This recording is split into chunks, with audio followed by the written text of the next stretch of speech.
Hey everyone, and welcome back. Today we're diving into something I know a lot of you have been curious about, China. More specifically, China's incredible rise to becoming a global superpower. We've got a ton of interesting stuff to get through today, some eye-opening reports, in-depth analyses, even some thought-provoking video essays. It's going to be a fascinating deep dive. Yeah, so get ready to explore how a nation that many used to see as being synonymous with poverty transformed into this economic and military powerhouse. And we want to look at what that means for the world and for you listening right now. I mean, some of the things in these reports are pretty mind-blowing. Like, did you know that back in 1950, China only made up like 5% of the global GDP? Now they're on a path to possibly overtaking the U.S. as the world's leading economy. It's a huge shift in global power. It really is a remarkable transformation. What we're seeing now is the outcome of decades, literally decades of strategic planning and economic reforms. A lot of it was spearheaded by Deng Xiaoping. Right, Deng Xiaoping. When he introduced his idea of socialism with Chinese characteristics, that marked a turning point. Socialism with Chinese characteristics. You know, whenever I hear that phrase, I have to stop for a second. It seems almost like a paradox, doesn't it? Socialism combined with market forces, those two things together. It might sound contradictory, sure, but that's what makes it so intriguing, I think. Deng Xiaoping, he understood that to achieve fast economic growth, they'd have to embrace at least some aspects of market capitalism, even within a socialist system. So it's about striking that balance, right, between keeping control and knowing when to let go. And I'm guessing this is where those special economic zones come into play. Exactly. These zones, they were kind of like experiments with capitalism within China, right? Right. Think of places like Shenzhen. Back then, just a small fishing village. Wow. They were given special economic policies, incentives to attract foreign investment, and really boost exports, catalysts for growth, you could say. And those catalysts really drove China's manufacturing boom. Okay, so Shenzhen goes from this tiny fishing village to like a major global hub. I mean, imagine what someone from the 1970s, even someone living in Shenzhen at the time, what would they think if they could see it now? It'd be like stepping into some kind of a science fiction story. The speed and the sheer scale of their transformation is definitely astonishing. And, you know, this shift wasn't confined to just inside of China. As they opened up, they tapped into globalization and, in a way, became the world's factory floor. Yeah, you start seeing that label everywhere, made in China. And by 2010, they were producing something like, almost a third of all the world's manufactured goods. They'd surpassed the United States. This incredible growth, though, I mean, it hasn't come without some pretty big complexities, right? Exactly. While China's rise has lifted countless people out of poverty and changed global trade as we know it, it's also created, let's say, ripples, positive and negative, all across the world. One of these ripples, you could say, is shown in something called the elephant graph. Yeah. I don't know if you've ever come across this, but it shows visually how income distribution has played out in this age of globalization, with China's rise being a central factor. The elephant graph is really interesting. Yeah. Yeah, it highlights the winners and, if we're being honest, those who've been left behind. On one side, you see China's new middle class experiencing incredible prosperity. Alongside them, you have the global 1% who've also benefited tremendously. But then there's this dip. Okay. And that dip represents the Western middle class. Many of them haven't seen their incomes rise at the same pace, leading to a lot of the economic anxieties and even social unrest that we're seeing today. It's like a visual representation of those debates about globalization that we've all been hearing for years now. Yeah. It makes you think about what the consequences will be in the long run for various parts of society. It's not just the economics that have been reshaped, though, right? Yeah. China's industrialization has had a huge environmental impact as well. Absolutely. Their rapid development, while transforming their economy, it's come with a big environmental price tag. One look at the CO2 emissions graph in these reports, and you can't ignore China's footprint. It really underscores the urgency of balancing economic growth with environmental sustainability. And not just for China, for everyone. That's the trillion-dollar question, given what's at stake.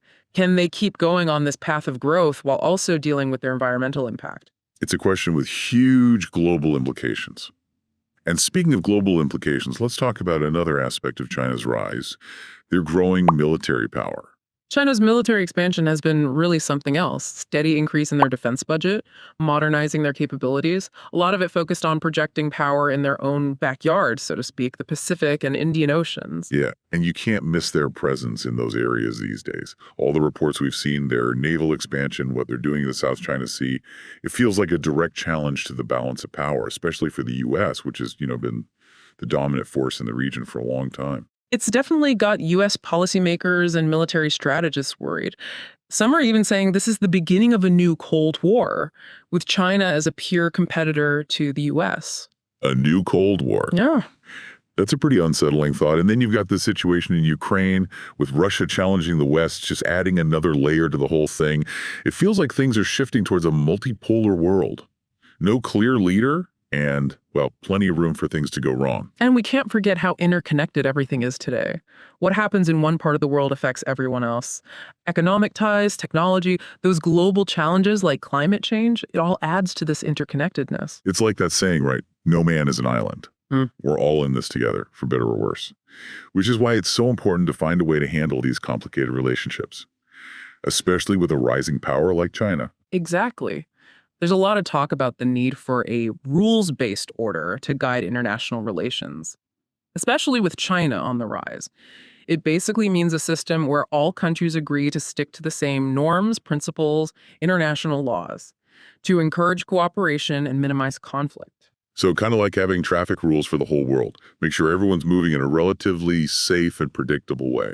Exactly. Of course, getting everyone to agree on those rules and then actually follow them, that's the tough part. It's an ongoing process, lots of challenges and disagreements along the way. Makes you wonder if a rules-based order is even possible in a world with so many different agendas and beliefs. It's not easy, that's for sure, but it's crucial to at least try.